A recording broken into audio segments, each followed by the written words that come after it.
Makanan merupakan sumber energi bagi manusia. Saat ini banyak ditemukan variasi jenis makanan, mulai dari kemasan, fast food, dan lain-lain. Namun, kita tidak dapat menentukan dan memastikan bahwa makanan yang kita konsumsi itu bebas dan bersih dari kontaminasi mikroorganisme seperti bakteri. Menurut WHO, di antara 600 juta orang, diketahui bahwa 1 dari 10 orang di dunia jatuh sakit. Dan setiap tahun, sebanyak 420 ribu orang meninggal akibat mengkonsumsi makanan yang terkontaminasi. Beberapa kasus yang sering kita temukan di dalam kehidupan sehari-hari adalah keracunan makanan. Hal ini dapat disebabkan karena proses pengolahan makanan yang tidak bersih dan sanitasi yang rendah. Berdasarkan data dari Direktorat Kesehatan Lingkungan dan Public Health Emergency Operation Center Kementerian Kesehatan mencatat bahwa pada tahun 2018, kasus keracunan pangan yang terjadi di Indonesia itu sekitar 7.132 kasus dengan tingkat kematian 0,1%. Menurut WHO, kontaminasi dari bakteri, virus, parasit, toksin, dan senyawa kimia dapat menjadi salah satu penyebab penyakit bawaan makanan. Penyakit bawaan makanan yang paling banyak ditemukan di Indonesia adalah diare. Ternyata, sumber kontaminasi itu dapat ditemukan di sekitar kita, termasuk di lingkungan pabrik. Peralatan pengolahan pangan yang digunakan pada proses pengolahan makanan dapat menjadi salah satu sumber penyebab kontaminasi. Kontaminan yang ditemukan tidak hanya berupa bakteri, tetapi juga dapat berupa struktur biofilm. Apa sih biofilm itu? Secara sederhana, biofilm dapat diibaratkan sebagai selubung pelindung yang berfungsi untuk melindungi penduduk dan kota. Biofilm berisi kumpulan mikroorganisme seperti bakteri, protozoa, dan alga yang membentuk seluruh tebal dan lengket.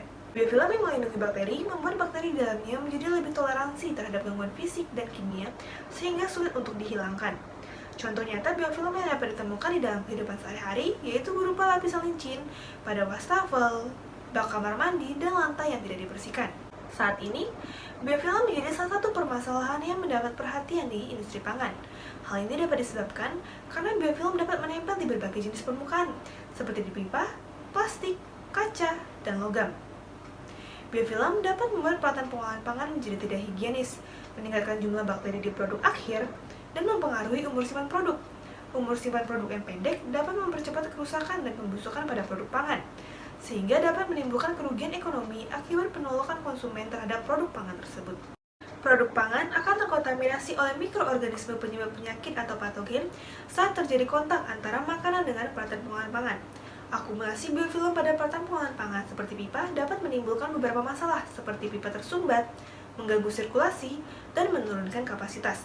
Peralatan manufaktur dalam skala industri memiliki banyak tantangan dalam menentukan metode pembersihan yang tepat. Hal ini dapat disebabkan karena peralatan dalam skala industri lebih rumit, memiliki banyak sambungan, cekungan, dan rongga sehingga lebih sulit untuk dibersihkan.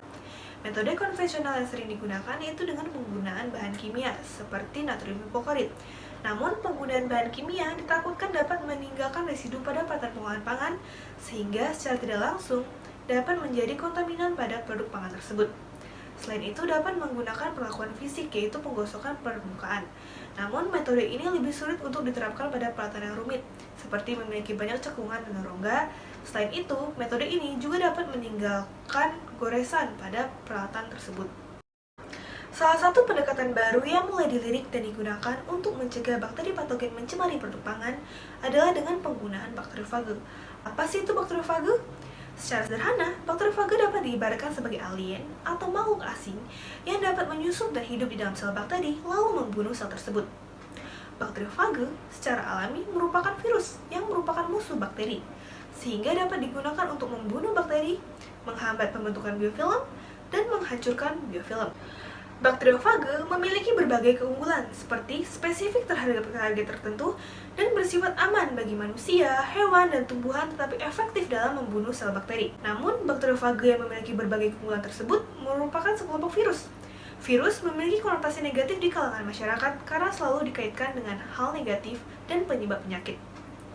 Faktanya, tidak semua virus berbahaya dan selalu dikaitkan dengan hal negatif. Contohnya, bakteriofage.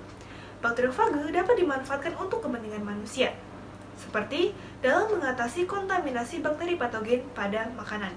Fage sering digunakan sebagai biopreservasi untuk mengendalikan patogen bawaan makanan dan biosanitasi untuk mengendalikan dan menghilangkan biofilm pada peralatan pengolahan pangan. Penggunaan bakteriofage sendiri telah diakui aman oleh Food and Drug Administration atau FDA. Saat ini ada beberapa aplikasi dan komersialisasi bakteriofage sebagai biopreservasi, yaitu EcoShield dan LeShield yang menargetkan E. coli dan Listeria monocytogenes. Berdasarkan uraian di atas, diharapkan dapat memberikan informasi tambahan bahwa ternyata terdapat metode alternatif lain yang dapat menjadi salah satu strategi yang menjanjikan untuk melawan biofilm bakteri patogen dan dapat digunakan untuk membersihkan pelataran manufaktur. Selain itu, beberapa penelitian telah menunjukkan bahwa ternyata bakteriofage itu spesifik terhadap target tertentu, sehingga lebih efektif untuk menghambat pertumbuhan bakteri dan biofilm. Diharapkan, di masa depan, aplikasi bakteriofage dapat dipertimbangkan untuk mencegah dan mengatasi kontaminasi bakteri pada pelataran manufaktur.